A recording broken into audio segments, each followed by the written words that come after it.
We are here because we are getting pretty well on the road to CRM Evolution. What are we? A couple of weeks, three and a half weeks out, or something like that. Not even. Not Yeah. even that. So we actually got to pick up the pace a little bit, I guess. But that's why Ginger's here, because not only is she one of our good friends and buddies, but she's also one of the speakers at the conference. So, and I love this title: Digital Transformation, Myths and Realities.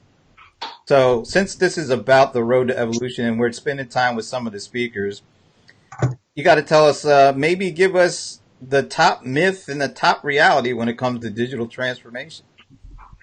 Okay, well, the top myth, I'm going to be talking about 6. The top one is, I'm so behind everyone else. The reality is, no, you're not behind.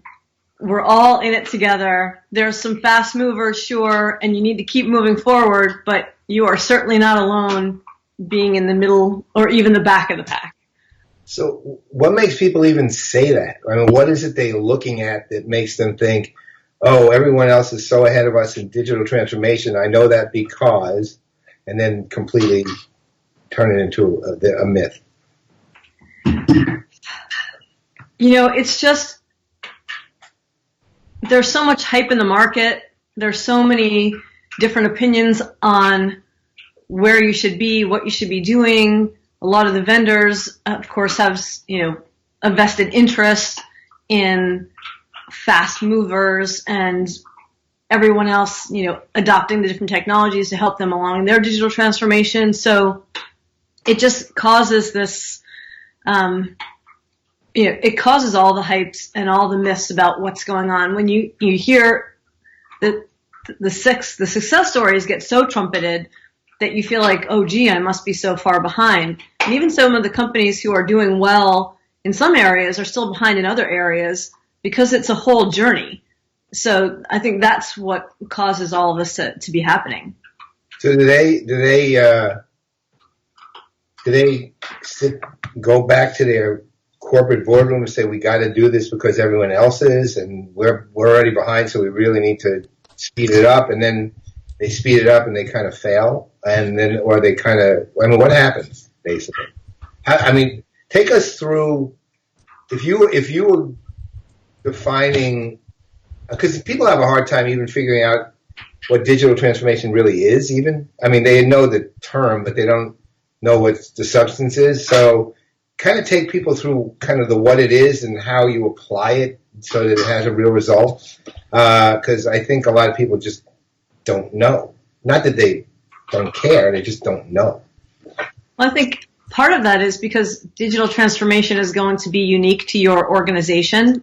How much is it going to permeate your organization? Are you going to start with one team and work out from there? For example, start with marketing transformation, then work on service and et cetera, et cetera. Or is it going to be a whole bunch of teams coming together and trying to do a company-wide thing? It's just like the days of implementing CRM and thinking about it as a technology instead of a strategy, right? You've got to start with the strategy first. What do you want to do by adding more digital elements into your business operations? What are the goals? And then you go backwards from there to make it happen. And so that's where I think, people feel like they're so far behind, they get in a rush. What they need to do is, it's like running, right? You have to run your own pace in your own race. You can't worry about what, the front runner who runs the, 5-minute mile is doing. If you're a 7-minute miler, you just have to worry about running your 7-minute mile. So okay, so you started out and said something interesting. You said starting, for example, with marketing transformation. What would be an example of marketing transformation? Because when it came to customer engagement and CRM and pretty much everything customer facing as they are by definition, they were probably last to the game in terms of actually making the changes.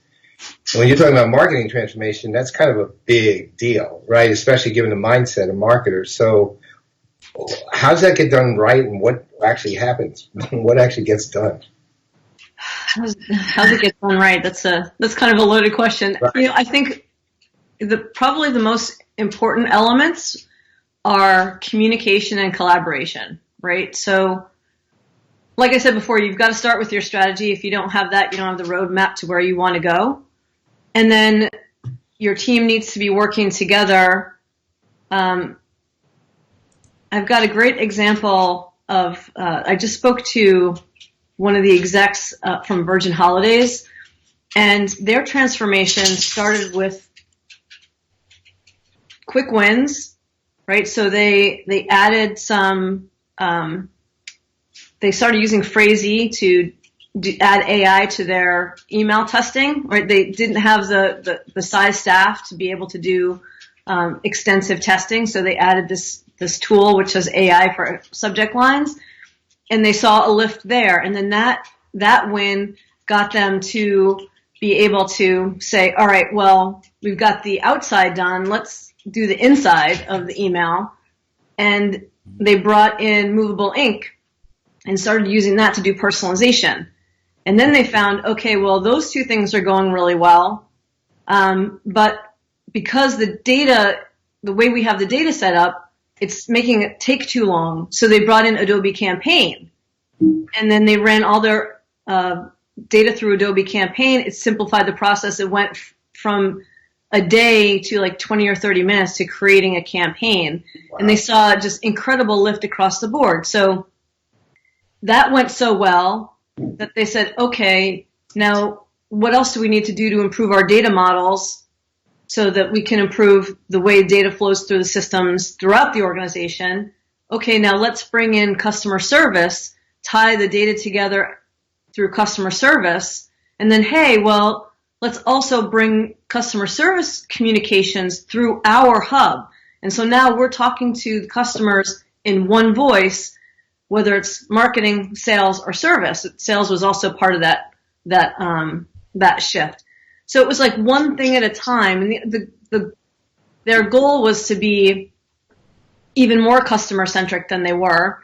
But specifically, they had some numeric goals around that. So they had things like they wanted to increase their digital interactions by 50%, and that included self-service and things like that. But then they also wanted to support the agents in their stores by getting them information that they need at their fingertips. And that's also like the next phase, is making sure that the frontline agents have the same data that the internal folks have. So it's step by step through the process. And Saul Lopes, the person I spoke with, the exec I spoke with, he made it the point where whenever they would hit any kind of a snag, which of course a lot was around bringing the data together, he said there was no finger pointing. There was him and his team and any partners involved saying, all right, we hit the snag, what do we need to do to fix it? Collaborating and moving forward. Those are the kind of things that you need to do to make a transformation successful. And he also thinks of it not as a destination, but an ongoing journey, right? We've done this thing. What's the next thing we can do? And the next thing and the next thing. Did they get budget buy-in for that? Yes, because with each success, they were able to sell in the next thing. So this worked for us. We didn't have to do anything major to make this thing happen. Now let's do that. So yeah, he got buy-in and budget all along by taking these baby steps forward and showing the successes. When you talk to these companies that I guess maybe are on the kind of the leading edge of digital transformation, what are some of the surprises that they run into that could help folks that are kind of on the the runner-up or kind of follow-up stage when it comes to digital transformations? I think that they're probably not surprises. They're probably the things that everyone runs into. It's just a matter of how you handle them. So that would be your data, right? Your data's a mess. It's all over the place. The quality is questionable, right? So you need to have a data strategy first and foremost. And then, the people side, right? You need to engage your people. You need to make sure that you have the environment set up for collaboration. And that includes, your compensation, right? So you need to make sure that you're compensating people to work together, not work against each other. I've got a barking dog.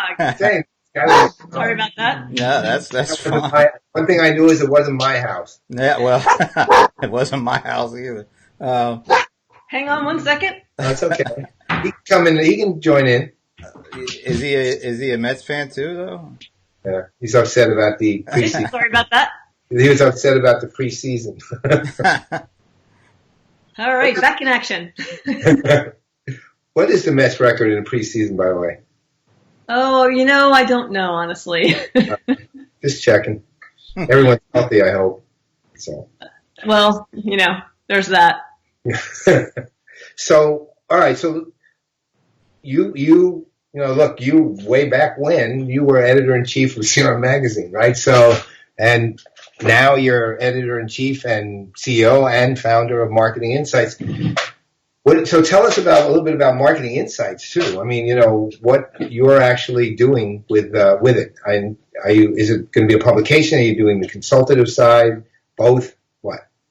Marketing Insight is a publication. It's dedicated to catalyzing change in marketing. So it focuses on change management in marketing technology, data and analytics, and customer experience, because those three areas are not only obsessions of mine, but they are closely intertwined. Mm-hmm. So what would be a typical, what's the cycle? Is it monthly? Is it weekly, daily? Is it a combination of month? Yes. Okay. Yeah, we just had a big ebook series. So once a week we launched some really fun ebooks on different topics, like talking about technology, like digital myths and realities, what questions you should be asking marketing technology vendors when you're thinking about implementing technology, what considerations are commonly overlooked that you should make sure that you should consider, the commonalities between B2B and B2C marketers and traditional and digital marketers, what they can learn from each other, things like that. The Virgin Holidays story that I just discussed, that's a preview to a case study that will be launched in April. And we've got some great content from industry leaders on issues that marketers should be paying attention to that maybe they don't love to talk about, kind of the elephants in the room. Sure. And so those topics, some fun stuff, some educational stuff, and hopefully some motivational content as well. Let me ask you about, we talked to Jeremy Epstein last week, and he's doing a session on what CMOs need to know about blockchain. So from your perspective, where does blockchain fit into digital transformation from a marketing perspective? There's a column actually up on the site that posted last week about blockchain and marketing. It's really early days for blockchain and marketing. It's really not ready for prime time yet. And it's something that keep a watch on it. Look at how it might be appropriate for your organization, but you don't have to rush blindly into, you shouldn't rush blindly into anything, but, no need to panic or rush into it. A lot of what's out there doesn't have the capability for the levels of data that marketers use the way they use it. So early days. All right. One more from me. Paul and I talk about this all the time. Matter of fact, I had to make sure I turn my Echo off, because if I say Alexa, she, rise up. Mine's not off. Yeah. How disruptive? Alexa, no. How disruptive is voice in these devices like Alexa, the Echo device and Google, but how transformative is that from a marketing perspective? Great question. That is also, I think, a work in progress, and I think for its definitely on the radar for more B2C companies. I mean, you've got your fast movers like Domino's paying attention and taking, testing and acting on voice. So it's definitely, that side is definitely paying attention to it. And there's other applications of voice that, more on the service side, where a lot of voice interactions, especially via mobile, being able to get information or get service. So you see it there. I think marketers are paying attention to that as well, because how can they use voice in ways that are kind of like service, where marketing and service kind of lines blur. So it's still early days for that as well, except for some of the B2C brands that really it's a convenience that customers are looking for. All right, so one last question, which is, how does somebody find your site, and give us the details? And also, one last point too, which is your session, I believe, is on day 1, April 9th at, was it 9 o'clock or 9? I just so happen to have the handy dandy program agenda, and this is a prime spot, actually. It is, well, I got to open this whole thing up to see the time. So it is actually 10:45 to 11:30 on Monday the 9th, right after the coffee break. So people can get their coffee and get prepared to hear about digital transformation from Ginger. Awesome. Awesome. Yeah, literally, you're going to have the freshest group and the ones who have just been primed for your discussion by Brian Solis. Excellent. They'll be excited from Brian and caffeinated from the break. Yeah. You're going to have them on a high, man. All right. So how do we find Marketing Insights? URL is MKTG Insight. MKTG Insight. Everyone who's listening to this or will be listening to this recording, mktginsight.com. You will find probably what is the number one site for Marketing Insights, really. Well, you got competition out there, you do, but you're such a rock star that it's bound to have all the content it needs. And I noticed that you have one of the real old timers in the CRM world writing for you, Jason Compton, for God's sake. Yes, I love Jason. He's awesome. He is. He really is. But I can't let this end without asking a prediction, since we are coming up on opening day, not right around the corner. What are the Mets going to do this year? Oh, hopefully they'll stay injury free and, get into the playoffs. But I think opening days, it's going to be a good one. We've got Thor pitching, so I can't go wrong there. Your best guy. So wait, who's the opening day against? Who are you playing? I have to admit that I can't recall.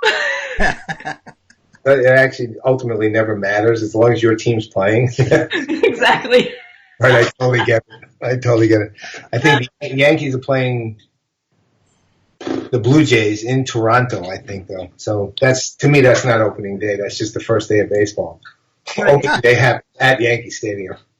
Exactly. Well, I just hope that you don't have a DeGromable kind of season. So. There you go. little inside baseball joke there. Yeah.